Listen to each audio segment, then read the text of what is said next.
یہ 3 شرطیں جو تھی یہ تو تقوی کی تھی، اللہ اللہ کرنے کی تھی، نماز جماعت کی، عصر کی سنتیں، تہجد کی نماز یہ تو کرنے کی تھی، اور 4تھی شرط ان سے بھی مہنگی ہے، 4تھی شرط ان سے بھی زیادہ مہنگی اور گرم ہے اور بہت زیادہ سخت ہے۔ فرمایا لوگوں میری نماز جنازہ وہ آدمی پڑھائے جس کی تمام عمر میں کبھی بھی کسی حال میں بھی ساری زندگی میں غیر عورت پہ اس کی کبھی نگاہ نہ پڑی ہو۔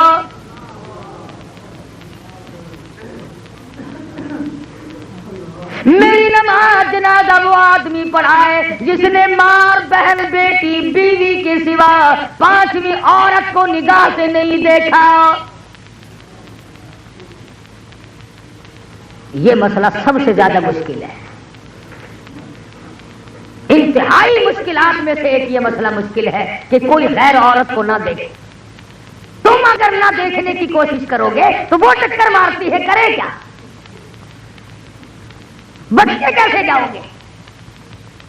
بعض بے وقوف لوگوں کو کہتے ہوئے سنا، ہمارے گھر کے تو بہت سیانے اور ہوشیار ہیں کہ اپنے بھی میرے بھی کپڑے خود ہی لے آتے ہیں، گھر کا سودا پتہ بھی خود ہی لے آتی ہے۔ کیا انسانیت ہے؟ یہ مردانگی ہے؟ تیرا کیا مرد پڑا ہوا؟ عورت کی کمائی کھا کے گزارا کرنے والا کبھی مرد ہو سکتا ہے؟ ڈوب کے مر جانا چاہیے ایسے مرد کو جو عورت کی کمائی کھاتا ہو۔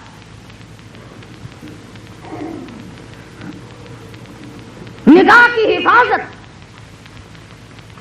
مدنی کریم صلی اللہ تعالی علیہ وسلم کے زمانے سے صحابہ کرام میں اتنی تھی، یہودی عیسائی دین کے اگرچہ دشمن تھے مگر اپنی جوان بیٹیوں کو، جوان بہنوں کو سال 2 سال کے لیے تجارت کے لیے جاتے تھے، مسلمانوں کے گھر میں چھوڑ جاتے تھے۔ خدا کی قسم کبھی کسی مسلمان پہ جھوٹا الزام بھی نہیں لگا، کبھی مسلمان کافروں کی بیٹیوں کی عزت کی حفاظت کیا کرتا تھا، ان کی آبرو کی حفاظت کیا کرتا تھا۔ آج تیری آبرو سڑکوں پہ رلتی پھرتی ہے، آج تیرا دیوالیہ نکل گیا اور احساس تک نہیں کہ ہو کیا رہا ہے۔ مصر کے کمانڈر نے، فاروق اعظم رضی اللہ تعالی عنہ کا زمانہ اور دور ہے، مصر کے کمانڈر نے خط لکھا فاروق اعظم کو کہ حضرت ایک بہت بڑی مشکل آ پڑی، ایک بہت بڑی پریشانی آ پڑی، اس کا علاج لکھو، میں تو بڑا پریشان ہوں۔ اور وہ یہ کہ میری فوج، مسلمان فوج ایک علاقے سے گزرنی ہے اور رستہ کوئی نہیں، عیسائیوں نے سازش کی ہے، عیسائیوں نے تدبیر بنائی، مکر کیا ہے، اور وہ یہ کہ سینکڑوں لڑکیوں کو اکٹھا کیا، خوبصورت لڑکیوں کو انتخاب کر کے چھانٹ کے ان کو لایا گیا، ان کو ہار و سنگار کیا گیا، ان کو زیب تن کیا گیا، ان کو گانا بجانا اور ڈانس گانا بجانا یہ مجلس چلائی۔ مسلمان جب قوم فوج ادھر سے گزرے گی تو یہ لڑکیاں ناچیں گی، گاویں گی، تاکہ مسلمان کے دل میں میل آ جائے۔ اور مسلمانوں کافر کا بھی عقیدہ ہے کہ اگر مسلمان کے دل میں میل آ گیا تو اس کا بیڑا غرق ہو جائے گا، کافر کا یہ عقیدہ ہے۔ پر آج تیرا عقیدہ نہیں، تو بچتا نہیں، ہر گھر سے کنجری کی آواز آتی ہے، ہر گھر سے کنجر کی آواز آتی ہے، بہو بیٹیاں بھی بڑے چھوٹے امیر غریب سفید داڑھی آ گئی، موت کا پیغام منہ پہ موجود ہے، کہتا ہے تن میرا شا پڑ گیا، پیری سے گردن جھک گئی، اب تو جھک ہے سرکس خدا کے سامنے۔ سفید بال آ جانے کے بعد بھی کنجریوں کے گیت سن کر بڑا خوش ہوتا ہے، اور جب ہماری روحوں میں گانا بجانا رچ گیا تو ہم گیت سنتے ہی مریں گے، گانے گاتے یا گانے سنتے ہی مریں گے۔ مصر کے کمانڈر نے فاروق اعظم کو لکھ دیا، اللہ والے میں بڑا پریشان ہوں، فوج کے لیے دوسرا راستہ کوئی نہیں، عیسائیوں نے بڑی سازش کی ہے، کہیں مسلمان قوم کا بیڑا غرق نہ ہو جائے۔ امیر المومنین خلیفۃ المسلمین سیدنا فاروق اعظم رضی اللہ تعالی عنہ نے خط کا جواب لکھا، فرمایا کوئی پریشانی کی بات نہیں، ساری فوج کو اکٹھا کر کے قرآن کریم کی ایک آیت سنا دو،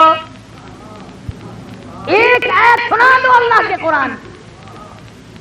فاروق اعظم کا یہ عقیدہ پوری فوج کو ایک آیت کافی ہے، آج عوام اور حکام کو سارا قرآن کافی کوئی نہیں۔ کون سا گھر ہے جس میں اللہ کا قرآن نہیں رکھا؟ کون سی مسجد ہے جس میں خدا کا قرآن نہیں؟ کون سی بستی ہے جس میں اللہ کا قرآن نہیں؟ اور ظالمو، قرآن کریم کے اوپر گردوں کو بار جمع پڑا ہے، اپنے منہ روزانہ صاف کرتے ہو، خدا کا قرآن بھی کبھی جا رہا ہے؟ برتنوں کی صفائی، بستروں کی صفائی، گھر کی صفائی روزانہ کی جاتی ہے، اور خدا کے قرآن کو پورے سال ہاتھ لگانے والا کوئی؟ کمانڈر کو خط لکھ دیا فاروق اعظم رضی اللہ تعالی عنہ نے کہ ایک آیت مسلمان فوج کو اکٹھا کر کے سنا دو۔ چنانچہ کمانڈر نے بیگل بجایا، تمام فوجیوں کو اکٹھا کر لیا اور فرمانے لگے قل للمؤمنین یغضوا من ابصارهم وَيَحْفَظُوا فُرُوجَهُمْ ذَلِكُمْ أَزْكَىٰ لَكُمْ إِنَّ اللَّهَ خَبِيرٌ بِمَا يَصْنَعُونَ۔ ایک آیت اللہ کے قرآن کی کمانڈر نے سنائی ہے اور اس کے بعد حکم دیا فوج کو کہ رخصت ہو جائے، چلیں سب۔ اب مسلمان سپاہی گزر رہے ہیں، ڈانس شروع ہے، گانا بجانا شروع ہے، تھک گئی گانا گا گا کر، بے شمار فوج تھی، ڈانس کر کر کے عیسائی لڑکیاں تھک گئی، کسی نے یوں سر اٹھا کے نہیں دیکھا، کسی نے آنکھ اٹھا کر نہیں دیکھا۔ قرآن کی آیت کا ترجمہ تھا او مومنوں، او مسلمانوں، اپنی نگاہوں کی حفاظت کرو، اپنی شرمگاہوں کی حفاظت کرو۔ اگر تم کن کی آنکھوں سے بھی دیکھو گے، یوں ذرا سا کوئے میں سے بھی دیکھو گے، ان اللہ خبیر بما یصنعون، میں تمہاری ساتھ ہوں، میں تمہیں دیکھ رہا ہوں، میں دیکھ رہا ہوں۔ اگر تم نے ان لڑکیوں کی طرف آنکھ اٹھائی تو میں خدا دیکھ رہا ہوں۔ فوج نے قرآن کی ایک آیت سنی اور چل دیے، نکل رہے ہیں، جا رہے ہیں، کوٹھوں پہ لڑکیاں ناچ ناچ کے تھک گئی، ڈانس کر کر کے تھک گئی۔ بلاخر جب تقریباً ساری فوج نکل گئی، دو چار آدمی رہ گئے، ایک لڑکی کہنے لگی ارے یہ حسن کا نظارہ، یہ جمال، یہ رقص و سرود، یہ گانا بجانا، ہم نے پورا زور لگا دیا، کسی نے آنکھ اٹھا کر نہیں دیکھا، یہ ساری فوج اندھوں کی تو نہیں، وہ سارے اندھے تو نہیں، کوئی تو دیکھو، سر تو اٹھاؤ۔ لڑکیوں کی یہ بات سن کر ایک مسلمان سپاہی چلتا چلتا یوں نظریں کر رکھی ہیں، چلتا چلتا کہنے لگا کیسے کوئی دیکھے گا، سارے کے سارے اللہ کا قرآن سن کے آئے ہیں، سارے اللہ کا قرآن سن کے آئے، کوئی نہیں دیکھے گا۔ اللہ غنی، عیسائی لڑکیاں کہنے لگی وہ کیسا قرآن ہے جو اتنے بڑے جمال کے نظارے سے روک دے، اتنے حسن سے روک دے، گانے بجانے سے روک دے، یہ طرح طرح کے ڈانس ہم نے کیے ان کو دیکھنے سے روک دے۔ وہ کیسا کلام ہے جس میں اتنی قوت ہے، اتنی اسپرٹ ہے، اتنی شجاعت ہے، اتنی جرأت ہے۔ اور جانے والوں وہ قرآن ہمیں بھی سناتے جاؤ۔ سبحان اللہ، وہ خدا کا قرآن ہمیں بھی سناتے جاؤ۔ ایک مسلمان سپاہی نیچے نظریں کی ہوئی ہیں، چلتا بھی جاتا ہے اور کہتا ہے قل للمؤمنین یغضوا من ابصارهم وَيَحْفَظُوا فُرُوجَهُمْ ذَلِكُمْ أَزْكَىٰ لَكُمْ إِنَّ اللَّهَ خَبِيرٌ بِمَا يَصْنَعُونَ۔ سبحان اللہ۔ ادھر مسلمان سپاہی قرآن پڑھتا جاتا ہے، ادھر پرندوں کی طرح لڑکیوں نے چھلانگ لگا کر کے نیچے آنا شروع کر دیا۔ اور قرآن پڑھنے والوں نہ چھوڑ کے جاؤ، ہمیں بھی ساتھ لے جاؤ۔ سبحان اللہ۔ علماء نے لکھا ہے ایک آیت سن کر کئی 100 عیسائی لڑکی مسلمان بن گئے۔ سبحان اللہ۔ اور ہم مسلمان ڈوب کے مر جائیں، سارا قرآن سن کر کے بھی آج تک مسلمان نہ بنے، آج تک مسلمان نہ بنے۔ تو خواجہ قطب الدین بختیار کاکی رحمۃ اللہ علیہ نے چوتھی شرط لکھ ماری، فرمایا میری نماز جنازہ وہ آدمی پڑھائے جس کی ساری عمر میں کبھی بھی کسی حال میں بھی غیر عورت پہ اس کی نظر نہ پڑی ہو۔ دلی میں خواجہ قطب الدین بختیار کاکی رحمۃ اللہ علیہ کا انتقال ہو گیا۔ میرٹھ، غازی آباد، مراد آباد، پانی پت، سہارنپور، پوری دنیا میں لوگوں نے شور مچایا، اتنی مخلوق آئی۔ علماء کرام نے لکھا ہے کہ کئی لاکھ آدمی جنازہ پڑھنے آیا۔ جنازہ رکھا ہوا ہے، تھوڑی تھوڑی سی دیر کے بعد وصیت نامہ پڑھ کے سنا دیا جاتا ہے کہ بھئی خواجہ صاحب نے یہ لکھا ہے، دیکھ لو، جس میں یہ 4 شرطیں پائی جاتی ہو وہ آگے آؤ، جنازہ پڑھاؤ۔ مفتی موجود تھے، قاضی موجود تھے، قاری موجود تھے، عالم موجود تھے، مگر اپنے اندر 4 شرطیں مکمل نہیں دیکھتے تھے۔ کسی نے ہمت نہ کی کہ آگے بڑھ کر جنازہ پڑھائے۔ سچائی کا زمانہ تھا۔ آج اگر کوئی لکھ کے بھی رکھو گے نا تو چھلانگ لگا کر پہلے مسلح پہ وہ آئے گا جس نے کبھی فرض پڑے ہی نہیں ہوں گے۔ انہوں نے کہا چلو، اور نہیں تو اخبار میں فوٹو تو آئے گا۔ ہاں ہاں، کبھی آج شام کو جا کر کے سارے سرانے لکھ کے رکھ دو، بغیر جنازے کے جانا پڑے گا، پڑھانے والا ملے گا ہی نہیں انشاءاللہ۔ ان شرطوں والا تجھے ملنا ہی نہیں، اس وقت میں نہیں ملا تو آج کیسے ملے گا؟ خواجہ قطب الدین بختیار کاکی رحمۃ اللہ علیہ کا جنازہ رکھا ہے، سارا دن گزر گیا، علماء موجود ہیں، محدثین موجود ہیں، بڑے بڑے ولی موجود ہیں، مگر کوئی جنازہ پڑھانے کی ہمت نہیں کرتا۔ بالآخر شام ہوئی، ایک آدمی اگلی صف میں سے نکلا اور خواجہ قطب الدین بختیار کاکی رحمت اللہ علیہ کے جنازے کے قریب پہنچا اور منہ سے کفن کا کپڑا اٹھا کے کہنے لگا، او اللہ والے، سمجھ گیا ہوں، جانتا ہوں کسے لکھ کے گئے ہو، کسے حکم دے رہے ہو۔ او خواجہ تجھے کیا ملا؟ میرا حال یا رب جانتا تھا یا خواجہ جانتا تھا، اور تجھے کیا ملا میرا راز فاش کر کے؟ سبحان اللہ۔ میں چاہتا تھا تیرے سوا، میرے رب کے سوا میرا حال دنیا میں کوئی نہ جانے۔ میں نے مخفی زندگی گزاری ہے، اب میری مجبوری ہے، آپ نے شرطیں لکھ دی، اب اگر میں اپنا راز چھپاتا ہوں تیرا جنازہ پڑھانے والا کوئی نہیں،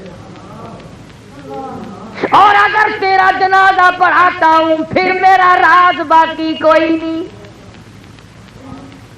یا میرا راز کھلتا ہے یا پھر تیرا جنازہ رہتا ہے۔ او خواجہ تجھے کیا ملا؟ خود رخصت ہو گئے، مجھے دنیا والوں کے سامنے رسوا کر گئے۔ میں چاہتا تھا تیرے سوا، میرے رب کے سوا میرا حال کوئی نہ جانے، میں یوں ہی اپنے رب کے حضور جانا چاہتا تھا۔ سبحان اللہ۔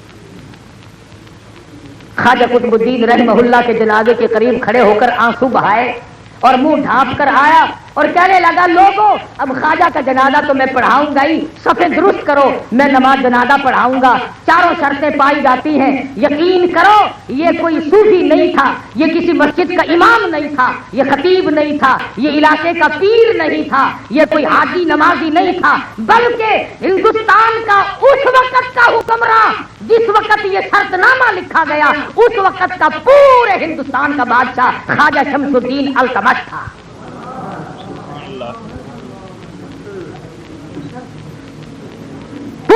ہندوستان کا حکمراں اور ساری عمر میں ایک جماعت کی نماز نہ گئی، بادشاہ ہو اور تہجد کی نماز قضا نہ ہو، بادشاہ ہو اور عصر کی سنتیں کبھی نہ چھوٹی ہو، بادشاہ ہو اور بہن بیٹی اور بیوی اور ماں کے سوا کبھی عورت نہ دیکھی،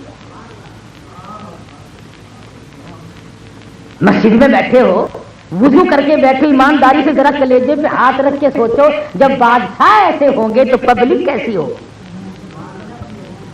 عوام کیسے ہوں گے، لوگ کیسے ہوں گے، حالات کیسے ہوں گے، اس وقت کیسی ہوا چلتی ہوگی۔ ارے خدا کی قسم، ہر آدمی جو مرتا تھا سیدھا جنت میں جاتا تھا۔ سبحان اللہ۔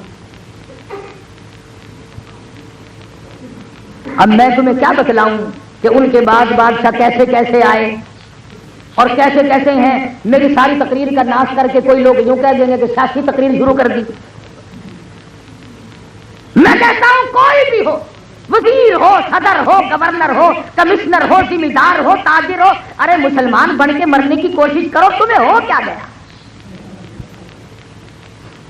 سلطان عالمگیر مغلیہ خاندان کا بادشاہ ہے، ملا جیون رحمت اللہ علیہ کا جنازہ، اس کے استاد کا جنازہ رکھا ہے جامع مسجد دلی کے سامنے۔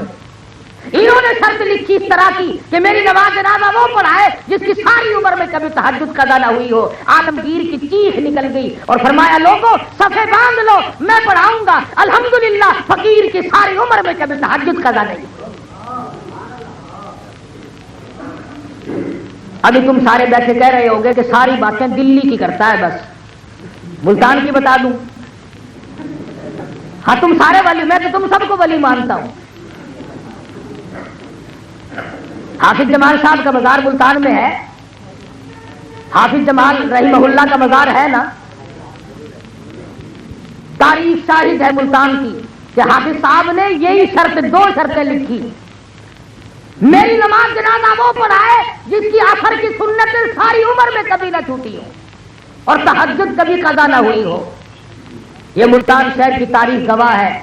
صبح رات کو انتقال ہوا، سارا دن جنازہ لیے بیٹھے رہے، کوئی جنازہ پڑھانے کی جرت نہیں کرتا۔ شام ہو گئی، ایک شخص آیا، اس کے پیروں پہ گرد و غبار پڑا ہوا تھا، کپڑوں پہ گرد و غبار تھا، ایسا معلوم ہوتا تھا کہ دور کا مسافر پیدل چل کے آیا۔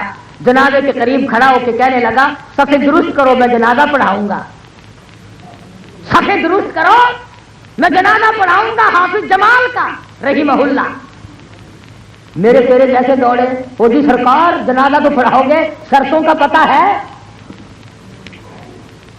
شرطیں بڑی سخت ہے، ورنہ صبح سے کم سے دفنا کے فارغ بھی ہو گئے ہوتے، ہم یوں ہی لیے بیٹھے، سارا دن گزر گیا۔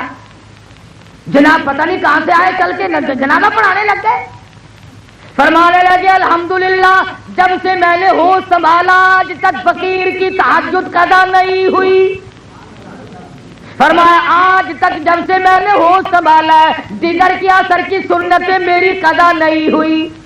او اللہ والے تو کون ہے؟ فرمانے لگے میں خیر پور ٹاما والی سے چل کے آیا ہوں، ذات کا کمبھار ہوں، خدا بخش میرا نام ہے۔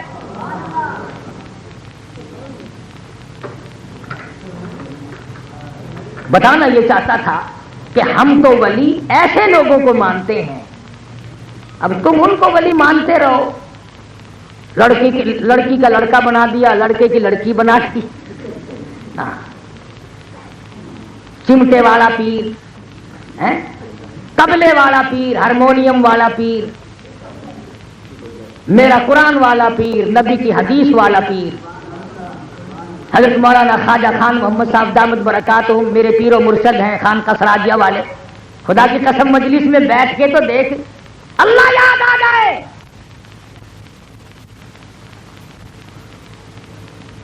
اگر طبلے اور ہارمونیم کھڑکانے سے ولی بنتا ہے تو پھر عطا اللہ ملنگ سب سے بڑا ولی نہیں؟